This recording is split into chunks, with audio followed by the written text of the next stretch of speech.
Yang terhormat kepada Ibu Sumini selaku dosen pengampu mata kuliah Pancasila dan teman-teman yang saya kasihi, selamat pagi dan berkat Tuhan. Perkenalkan, kami dari kelompok 2 dengan anggota 1 Francisca Fiona Puspitasari dengan NIM 201114034 Prodi Bimbingan dan Konseling. Yang kedua, Diana Karuniasari dengan NIM 201114036 Prodi Bimbingan dan Konseling. Dan yang ketiga, Isidorus Andrew dengan NIM 201314011 Prodi Pendidikan Sejarah.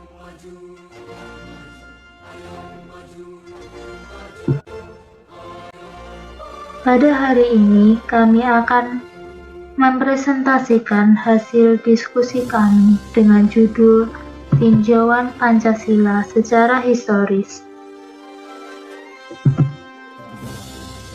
Perumusan Pancasila sebagai dasar negara Republik Indonesia tidak terlepas dari sejarah perjuangan bangsa Indonesia untuk merebut kemerdekaan. Pada masa pendudukan Jepang tahun 1942, awalnya bangsa Indonesia menyambut baik kedatangan Jepang. Rupanya kedatangan Jepang tidak mengubah nasib bangsa ke arah yang lebih baik, bahkan lebih kejam daripada pemerintah Hindia Belanda. Maka di daerah-daerah muncul perlawanan terhadap Jepang. Pada tahun 1943, posisi Jepang semakin genting karena menghadapi gempuran tentara sekutu. Kondisi semacam ini dimanfaatkan oleh bangsa Indonesia untuk mendesak Jepang agar bersedia memberikan kemerdekaan kepada bangsa Indonesia. Desakan tersebut ternyata mendapatkan respon dari pemerintah Jepang. Pada tanggal 7 September 1944, Perdana Menteri Koiso menjanjikan kemerdekaan kelak di kemudian hari. Untuk meyakinkan bangsa Indonesia terhadap janji tersebut, dibentuklah BPUPKI, Badan Penyelidik Usaha-Usaha Persiapan Kemerdekaan Indonesia atau Dekuritsu Zunbito Sakai pada 1 Maret 1945. Anggota BPUPKI ini terdiri dari 60 anggota berasal dari Indonesia, 4 anggota keturunan Cina, 1 anggota keturunan Jepang, dan 1 anggota dari keturunan Arab. Dalam salah satu sidang BPUPKI, tepatnya tanggal 1 Juni 1945, telah diadakan pembicaraan mengenai dasar negara Indonesia. Secara terminologi historis, proses perumusan Pancasila sebagai berikut. Pada tanggal 29 Mei 1945 sampai 1 Juni 1945 dilaksanakan sidang pertama BPUPKI untuk merumuskan falsafah dasar negara Indonesia. Ada beberapa tokoh yang menyumbangkan idenya atas dasar negara, antara lain 1. Muhammad Yamin. Muhammad Yamin menyampaikan gagasannya pada tanggal 29 Mei 1945. Gagasan yang disampaikan oleh Muhammad Yamin yaitu 1. Peri kebangsaan, 2. Peri kemanusiaan, 3. Peri ketuhanan, 4. Peri kerakyatan, 5. Kesejahteraan rakyat. Selain usulan lisan, Muhammad Yamin tercatat menyampaikan usulan tertulis mengenai rancangan dasar negara. yaitu 1. Ketuhanan yang Maha Esa, 2. Kebangsaan Persatuan Indonesia, 3. Rasa kemanusiaan yang adil dan beradab, 4. Kerakyatan yang dipimpin oleh hikmat kebijaksanaan dalam permusyawaratan perwakilan, 5. Keadilan sosial bagi seluruh rakyat Indonesia.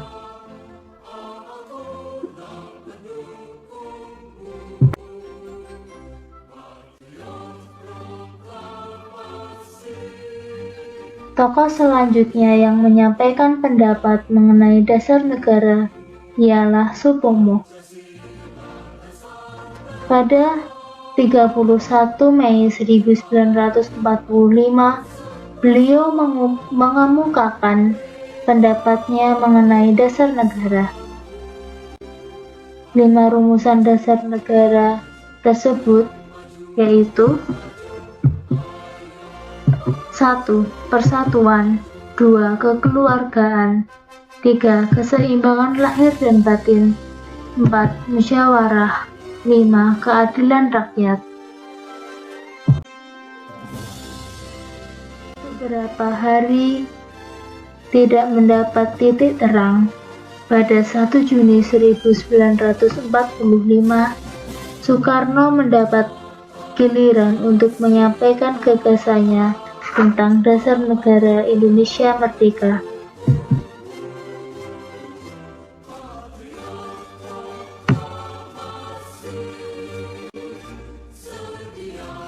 Soekarno menyampaikan pidato yang berisi gagasan mengenai dasar negara yang terdiri dari 5 butir gagasan.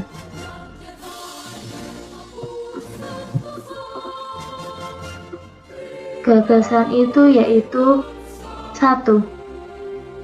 Nasionalisme atau kebangsaan Indonesia, 2. Internasional atau peri kemanusiaan, 3. Mufakat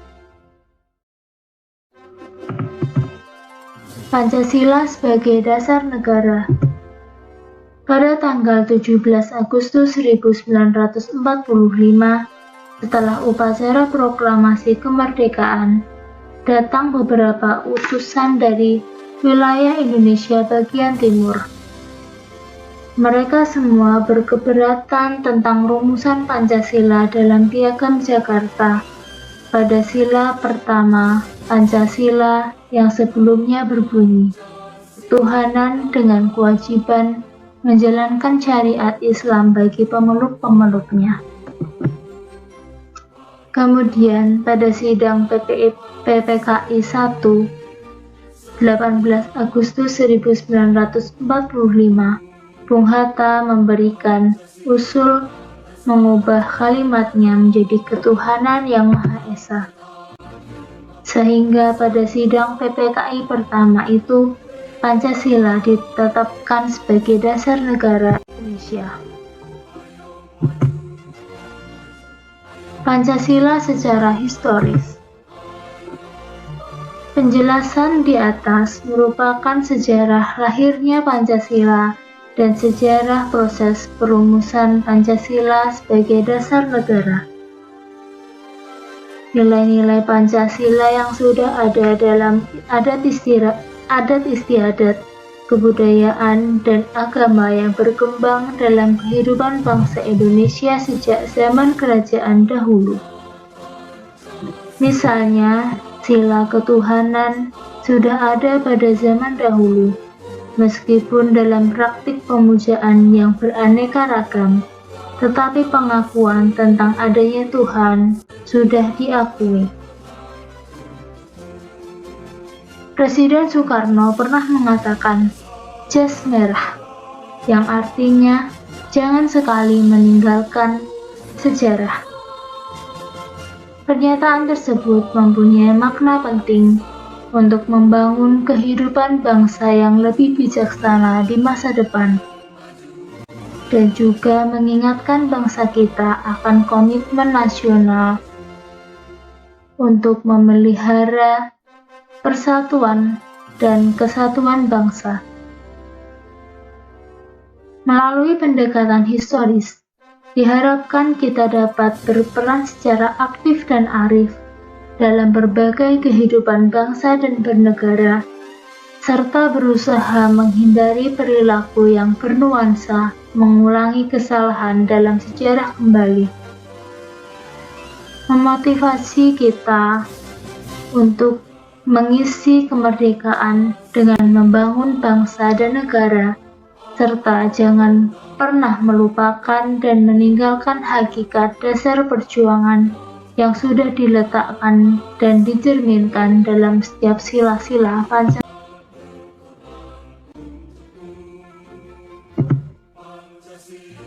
Sebelum saya menutup presentasinya, marilah kita mengucapkan Pancasila.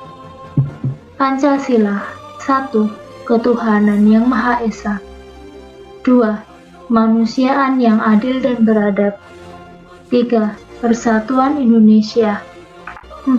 Kerakyatan yang dipimpin oleh hikmat kebijaksanaan dalam permusyawaratan perwakilan. 5. Keadilan sosial bagi seluruh rakyat Indonesia. Sekian presentasi dari kami. Terima kasih atas ketenangan Anda dalam mengikuti presentasi kali ini. Semoga dengan presentasi ini dapat menambah wawasan Anda. Dan apabila ada tutur kata yang tidak berkenan di hati Anda, mohon untuk dimaafkan. Selamat pagi dan sampai jumpa.